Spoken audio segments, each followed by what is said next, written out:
What's going on, YouTube? Rdapdan here. Hope you guys are having a great day. Hope you enjoyed your 4th of July yesterday. It's Tuesday morning. It is about 5 o'clock in the morning here. Today, I just want to talk to you guys a little bit for those of you that are getting ready to go into federal prison. And maybe right now you've been used to making a certain income or a certain type of lifestyle. You've been living real comfortable. Maybe you had your own company, your own career, you made some stupid mistakes, and now you've lost those things. I know not everybody is going to lose whatever it is they have, but a lot of people do lose everything. Things get taken from them, or they spend every dime they have trying to fight their potential prison sentence. So, one of the things you're going to find that's comforting in federal prison, especially if you're like in a camp or a low or even maybe a medium, is there's nothing but potential. Everything you talk about and everything you do in federal prison is positive. You're going to do this when you get out. I'm going to have this type of career when I get out. I'm going to start this type of business when I get out. Basically, a lot of people think they're going to be able to jump right back on the horse, get right back in the driver's seat, and have a pretty easy time getting back into that. Now, that may be true for some people, but in a lot of situations, there's a lot of roadblocks that are going to prevent that, from probation, halfway house, just the reality of if you did lose everything, getting back out, dealing with your criminal background now, whatever your charge was, explaining that is not always going to be the easiest thing. But I would say one of the biggest challenges is the federal halfway house. When you actually get out of federal prison and you're living in the federal halfway house, one of the stipulations in a lot of halfway houses is you can't work for yourself. You can't have a commission-only job. It's got to be very, very trackable on what you do because they take 25% of your gross income. So they want to know exactly what you're doing. And not only that, before you get the job that you want to get, like let's say you apply for whatever, you apply for a driving job of some sort or a mechanic job or maintenance, anywhere, you're just trying to get a job. Part of the stipulation is a halfway house is going to go out and meet your potential employer, make sure they know exactly what your current charges are, what you're in prison for, and that you're living in a federal halfway house. And this can be a challenge that you need to overcome. And I would say it's probably more of, maybe not more, but at least equally a mental challenge. You knowing this is almost like, well, why should I even try to get a job? The halfway house is just going to go in there and say I'm some criminal with a background, and who's going to want to hire me? Well, there are a lot of places that hire convicts. Most halfway houses will have a list. May not be the most ideal job. Maybe manual labor, manpower, things like that. Hopefully, your time in the halfway house will be short. For those of you that are getting ready to go in and you're like, man, Rdapdan, you got 11 months halfway house. How do I get that? Well, I hope you get it because I know you guys, no matter what I say, you're going to want it. And I understand that because who wants to spend a minute more than they have to in federal prison? But 11 months halfway house means 11 months halfway house. You're going to hear a lot of rumors stating, oh man, the minute you hit the halfway house, they're going to send you right to home confinement as long as you have a job. Now, the reality is, if you're being sentenced to, let's say, 60 months, for an example, 60 months, the most time that you're going to be allowed to do doesn't mean this is how much time they're going to give you on halfway house. It's not a guaranteed thing, but the most amount of time they can give you. So the best case scenario on 60 months prison sentence, let's say they give you a year halfway house. You're like, great, I'm going to do all of that on home confinement because I'm going to do so good in federal prison, and I'm going to do everything I'm supposed to do that they're going to send me right to home confinement because I've already got a job lined up. Doesn't work that way.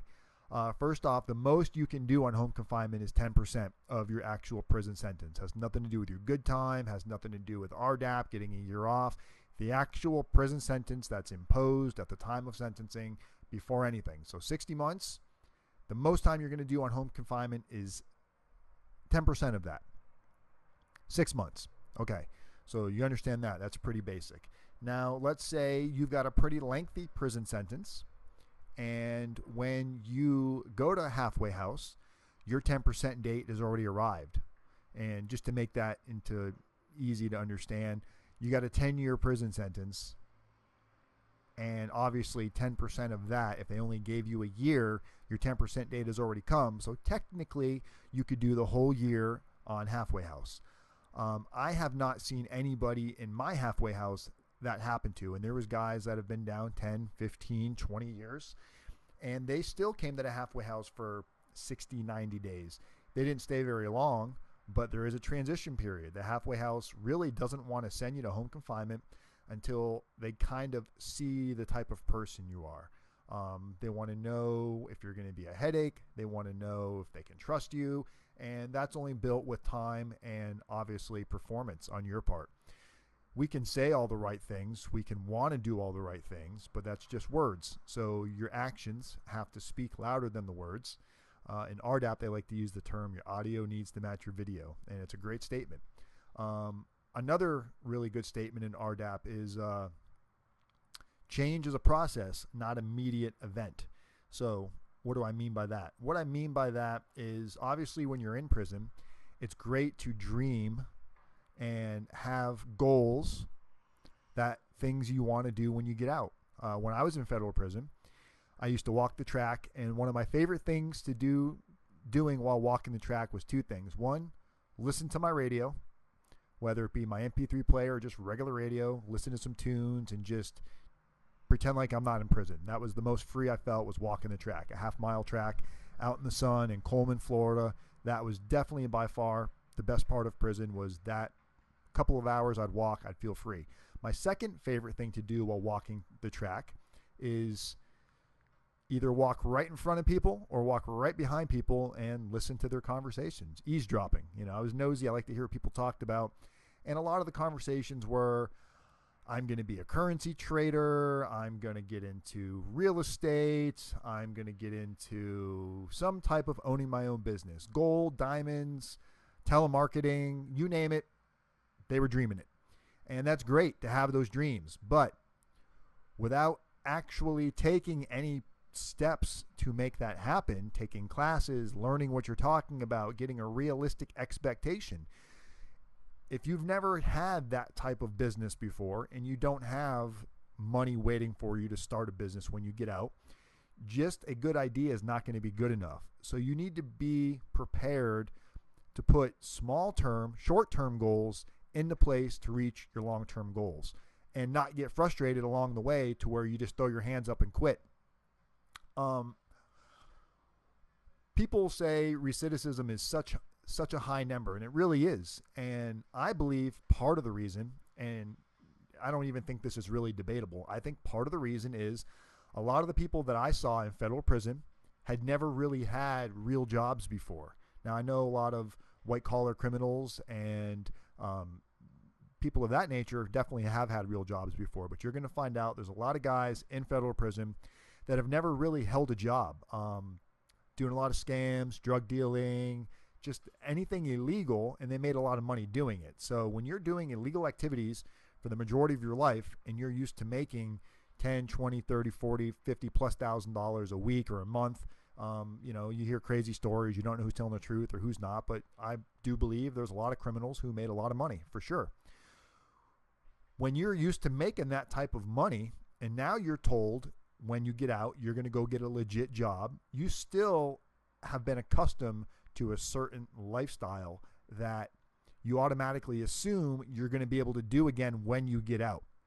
If you've never held a legit job before and you're going to go apply for a job, especially when you're in halfway house, and you realize how little $10 an hour, $12 an hour, $20 an hour really is. And not that it's little, and I'm not disrespecting anybody that's working for, I mean, I'm working for $10 an hour, so I can't say anything. But what I'm saying is I've come to terms that working for $10 an hour, for me, justifies not going back to prison. The thought of doing anything that could put me back in a position to go back to prison, because I could go do things that I used to do back in the day, and make quick money. But quick money doesn't last, and you've got to do other things to maintain that lifestyle.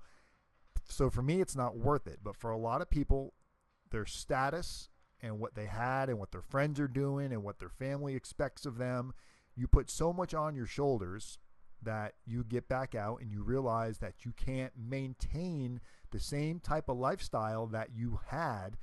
Nice cars, money, women, those things may not be in the cards for you if you're looking to get a legit job and start from the ground up. Now, with time, you can build. You can put time, if there's something you really want to do, like for me, I really love talking to you guys, and I love the idea of consulting and having clients and actually helping those people that truly actually need help. And I believe there's a lot of good information that I can give somebody that can not only shorten their sentence, help them while they're in federal prison, and make your life returning to society more transitional. So I 100% believe in that, in my ability to offer that. Now, does that mean I'm going to go quit my job and just sit on YouTube all day and talk to you guys and wait for the phones during and wait for the money to pour in? Absolutely not. I'm not making money with this yet, and maybe I'll never make money with it. And my initial intent was not to make money doing this. As you guys clearly see with my first video ever posted was before I went to federal prison. This is a channel that I stumbled upon, realizing how many people have genuine help and interest in the subjects, the topics, the experiences, because there really is no transition from getting sentenced to going into federal prison. There's a giant widening gap of misinformation and lack of information that leaves you terrified and not knowing. And not knowing is definitely by far the worst thing. That's why I've said it a million times.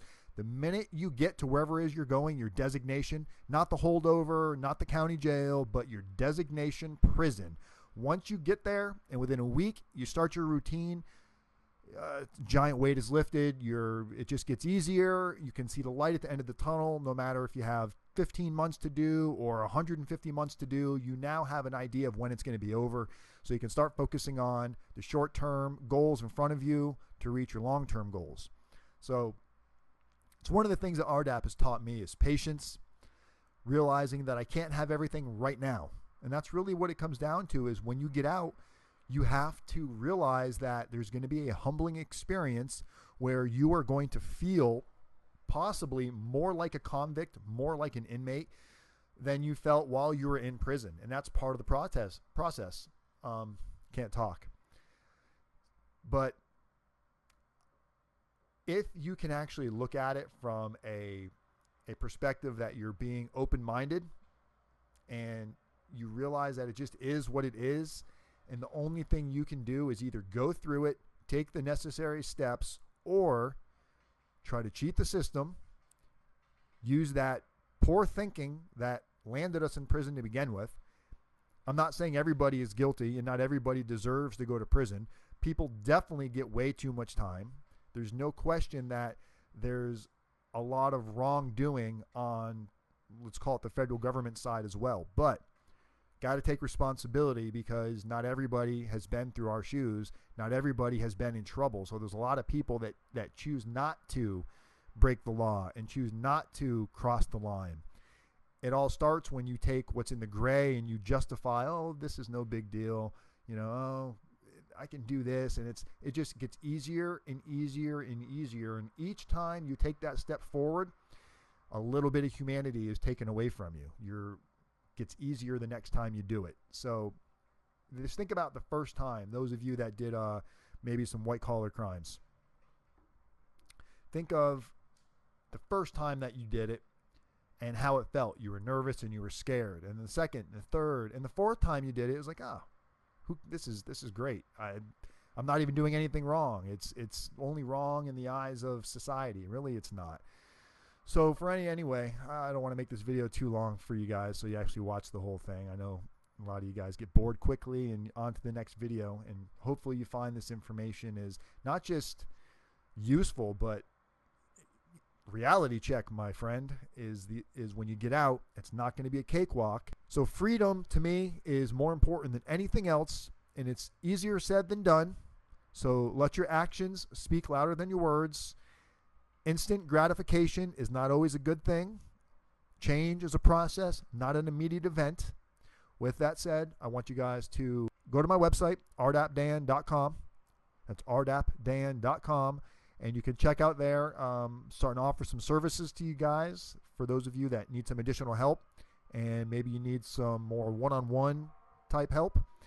If you got specific questions, you can post them on the comments here. If there's a video you would like to see, post the comments and I'll make a video on it. You know, guys, you know that I like to do that stuff. So with that said, love you guys. Have a great Tuesday and talk to you soon. Rdap Dan. Peace.